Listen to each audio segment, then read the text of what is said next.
Hi all, welcome back. അപ്പോൾ ഇന്ന് നമ്മൾ ബ്രേക്ക്ഫാസ്റ്റിനൊക്കെ വളരെ പെട്ടെന്ന് കുറഞ്ഞ ചേരുവ വെച്ചിട്ട് ഉണ്ടാക്കാൻ പറ്റിയിട്ടുള്ള നല്ലൊരു റെസിപ്പിയാണ് കേട്ടോ ചെയ്യുന്നത്. നല്ല സോഫ്റ്റ് ആയിട്ടുള്ള നല്ല ടേസ്റ്റി ആയിട്ടുള്ളൊരു അപ്പത്തിൻ്റെ റെസിപ്പിയാണിത്. അപ്പോൾ നമുക്കിത് എങ്ങനെയാണ് തയ്യാറാക്കുക എന്നുള്ളത് നോക്കാം. അതിനു മുമ്പ് നിങ്ങൾ ആദ്യമായിട്ടാണ് ഈ ചാനൽ കാണുന്നതെന്നുണ്ടെങ്കിൽ സബ്സ്ക്രൈബ് ചെയ്തിട്ടില്ലാത്ത കൂട്ടുകാരാണെങ്കിൽ ഒന്ന് സബ്സ്ക്രൈബും കൂടെ ചെയ്യണേ. അപ്പോൾ ഇതുണ്ടാക്കാൻ വേണ്ടിയിട്ട് ഞാനിവിടെ ഒരു ഗ്ലാസ് പച്ചരി എടുത്തിട്ടുണ്ട്. ഇത് നമ്മൾ റേഷൻ കടയിൽ നിന്നൊക്കെ വാങ്ങിച്ചിട്ടുള്ള ആ ഒരു പച്ചരിയാണ് കേട്ടോ. അതുകൊണ്ടാണ് കുറച്ചൊരു കളറ് കുറവുണ്ട്. അപ്പോൾ നന്നായിട്ട് കഴുകിയെടുത്താൽ നല്ല കളറുണ്ടാവും.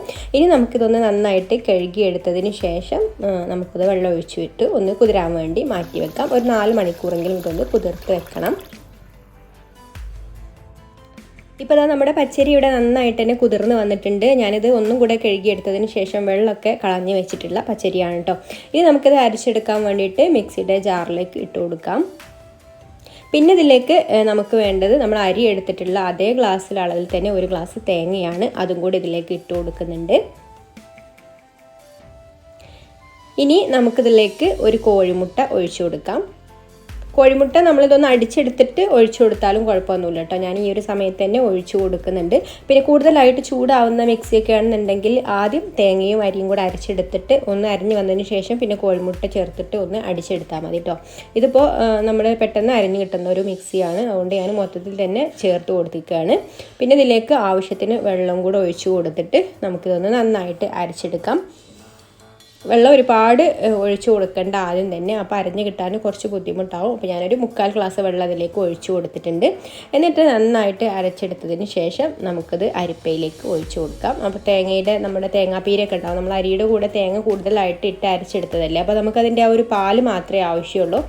അപ്പോൾ അത് നന്നായിട്ട് അരിച്ചെടുക്കാം. അരിയൊക്കെ നല്ല ഫൈനായിട്ട് തന്നെ അരിഞ്ഞ് വന്നിട്ടുണ്ട് കേട്ടോ. ഇനി നമുക്കിതിലുള്ള തേങ്ങാപ്പീരയാണ് അരിച്ചെടുക്കേണ്ടത്. ഞാൻ മൊത്തത്തിൽ തന്നെ അരിച്ചിട്ട് ഈ ഒരു അരിപ്പയിലേക്ക് ഒഴിച്ചു കൊടുത്ത് ഇനി ഒന്ന് അരിച്ചെടുക്കാൻ പോവുകയാണ്.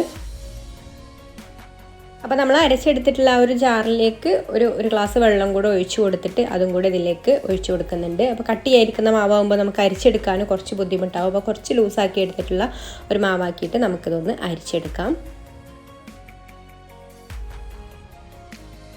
പിന്നെ നിങ്ങൾക്ക് ഈ വീഡിയോ കണ്ടിട്ട് ഇഷ്ടമായിട്ടുണ്ടെങ്കിൽ ഒന്ന് ലൈക്ക് ചെയ്യാൻ മറക്കരുത്. ഇഷ്ടപ്പെട്ടില്ലെങ്കിലും ഡിസ്ലൈക്കും ചെയ്യാം. അതുപോലെ തന്നെ നിങ്ങളുടെ അഭിപ്രായങ്ങളൊക്കെ താഴെ കമൻറ്റ് ചെയ്യാം. അപ്പോൾ നമ്മൾ ഇത് നന്നായിട്ട് തന്നെ അരിച്ചെടുത്തിട്ടുണ്ട് കേട്ടോ. അപ്പോൾ തേങ്ങാപ്പീര മാത്രമായി വന്നിട്ടുണ്ട്. നമ്മൾ ഇതിലുള്ള കംപ്ലീറ്റ് പാലും ഇതിലേക്ക് അരിച്ചെടുത്തിട്ടുണ്ട് കേട്ടോ. പിന്നെ ഞാൻ ഇതിലേക്ക് കുറച്ച് വെള്ളം കൂടി ചേർത്ത് കൊടുത്തിട്ട് നന്നായിട്ട് തന്നെ പ്രസ് ചെയ്ത് അരിച്ചെടുത്തിട്ടുണ്ട്. ഇനി നമുക്ക് ഈ ഒരു പീരീഡ് ആവശ്യമില്ല, ഇത് കളയാം. അപ്പോൾ നമ്മുടെ മാവ് ഇവിടെ റെഡിയായി വന്നിട്ടുണ്ട്. കുറച്ചും കൂടെ ഒന്ന് ലൂസാക്കി എടുക്കാം കേട്ടോ. കുറച്ച് വെള്ളം ഒഴിച്ചു കൊടുത്തിട്ട് ഒന്നും കൂടെ വേണമെങ്കിൽ ലൂസാക്കി എടുക്കാം. ഈ ഒരു സമയത്ത് നമുക്കിതിലേക്ക് പാകത്തിനുള്ള ഉപ്പ് ചേർത്ത് കൊടുക്കാം. ഉപ്പ് നമുക്ക് അരി അരിച്ചെടുക്കുന്ന സമയത്ത് വേണമെങ്കിലും ചേർത്ത് കൊടുക്കാം കേട്ടോ. ഞാനിപ്പോൾ ഇത് അരിച്ചെടുത്തതിന് ശേഷമാണ് ചേർത്ത് കൊടുക്കുന്നത് ഉപ്പും. പിന്നെ നമുക്ക് ആവശ്യത്തിന് വെള്ളവും കൂടെ ഒഴിച്ചു കൊടുത്തിട്ട് ഒന്നും കൂടെ ലൂസാക്കി എടുക്കുകയും വേണം. നല്ല ലൂസായിട്ടുള്ള ഒരു ബാറ്ററാണ് നമുക്ക് വേണ്ടത്.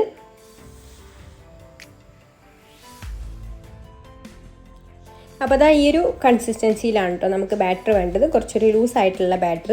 അപ്പോൾ ഇത്രയും മതി. നമ്മുടെ മാവ് ഇവിടെ റെഡി ആയിട്ടുണ്ട്. ഉപ്പൊക്കെ കറക്റ്റായി വന്നിട്ടുണ്ട്. ഉപ്പൊക്കെ നമുക്ക് ചെക്ക് ചെയ്ത് നോക്കിയിട്ട് ആവശ്യത്തിന് ചേർത്ത് കൊടുക്കാം. ഇനി ഇത് ചുട്ടെടുക്കാൻ വേണ്ടിയിട്ട് ഇതുപോലെ ഒരു നോൺ സ്റ്റിക്കിൻ്റെ പാൻ അടുപ്പത്ത് വെച്ചിട്ടുണ്ട്. അത് ഒന്ന് ചൂടായി വന്നതിന് ശേഷം നമുക്കിതിലേക്ക് ഒരു കയ്യിൽ മാവ് ഒഴിച്ചു കൊടുത്തിട്ട് ഒന്ന് ഇതുപോലെ ചുറ്റിച്ച് കൊടുക്കുക. നമ്മൾ ഒഴിച്ച പാടെ തന്നെ ഒന്ന് ചുറ്റിച്ച് കൊടുക്കണം കേട്ടോ. അപ്പോൾ നമ്മുടെ പാനിൻ്റെ വലുപ്പത്തിനനുസരിച്ചിട്ട് നമുക്ക് മാവ് ഒഴിച്ചു കൊടുക്കാം. ഒരുപാട് തിന്നായിട്ടുള്ള ഒരു അപ്പമായിട്ടാണ് കേട്ടോ ഇത് കിട്ടുക. നമ്മുടെ പേപ്പർ പോലെ ഇരിക്കണം, അത്രയും നൈസായിട്ടുള്ള അപ്പമാണ് വേണ്ടത്. അപ്പോൾ അതിനനുസരിച്ചിട്ടുള്ള മാവ് ഒഴിച്ചു കൊടുത്തിട്ട് പെട്ടെന്ന് തന്നെ ചുറ്റിച്ചെടുത്താൽ മതി. പിന്നെ ഈ ഒരു സമയത്ത് പാൻ നന്നായിട്ട് ചൂടായിരിക്കുന്ന സമയത്താണെങ്കിൽ ലോ ഫ്ലെയിമിൽ വെച്ചിട്ട് നമ്മൾ മാവ് ഒഴിച്ചു കൊടുത്ത് ചുറ്റിച്ച് കൊടുത്തതിന് ശേഷം പിന്നെ ഹൈ ഫ്ലെയിമിൽ വെക്കുക. പിന്നെ അടച്ച് വെക്കേണ്ട ആവശ്യമൊന്നുമില്ല കേട്ടോ. അത് പെട്ടെന്ന് തന്നെ ഇത് റെഡി ആയിട്ട് വരും. ഇപ്പോൾ കണ്ടോ മുകൾ ഭാഗമൊക്കെ ഡ്രൈ ആയി വന്നിട്ടുണ്ട്. ഇനി ഒരു 50 സെക്കൻഡും കൂടെ വെക്കുമ്പോഴേക്കും ഇതിൻ്റെ സൈഡൊക്കെ ഒന്ന് വിട്ട് വരും കേട്ടോ. സൈഡൊക്കെ ഒന്ന് ചെറുതായിട്ടൊന്ന് മൊരിഞ്ഞ് വരും. ആ ഒരു സമയത്ത് നമുക്കിത് എടുക്കാം. തേങ്ങാപ്പാലൊക്കെ ഒഴിച്ചിട്ടുള്ള അപ്പമായതുകൊണ്ട് നമുക്കിത് ചുട്ടെടുക്കുന്ന സമയത്ത് നല്ലൊരു സ്മെല്ലാണ് കേട്ടോ. അതുപോലെ തന്നെയാണ് ഇതിൻ്റെ ഫ്ലേവറും. ചൂടോടുകൂടി തന്നെ കഴിക്കുകയാണെന്നുണ്ടെങ്കിൽ നമുക്കിതിലേക്ക് കറിയുടെ ആവശ്യമൊന്നുമില്ല. പിന്നെ നല്ല നൈസായിട്ടുള്ള നല്ല പേപ്പർ പോലുള്ള നമുക്കിങ്ങനെ കയ്യിൽ പിടിച്ചാൽ തന്നെ അറിയാം ഇത് എത്രത്തോളം നല്ല നൈസായിട്ടുള്ള അപ്പമാണെന്നുള്ളത്. ഇനി ഇതുപോലെ ഒന്ന് മടക്കി കൊടുക്കുന്നുണ്ട്. ഇനി നമുക്ക് ബാക്കിയുള്ളതെല്ലാം ഇതുപോലെ തന്നെ ചുട്ടെടുക്കാം. കൂടുതലും തേങ്ങാപ്പാൽ ചേർത്തിട്ടുള്ള അപ്പം ആയതുകൊണ്ട് പാലാട എന്നാണ് കേട്ടോ ഈ ഒരു അപ്പത്തിന് പൊതുവായിട്ട് പറയുന്ന പേര്. അപ്പം ഇനി മറ്റൊരു നല്ല റെസിപ്പിയുമായിട്ട് അടുത്ത വീഡിയോയിൽ കാണാം. Thank you for watching.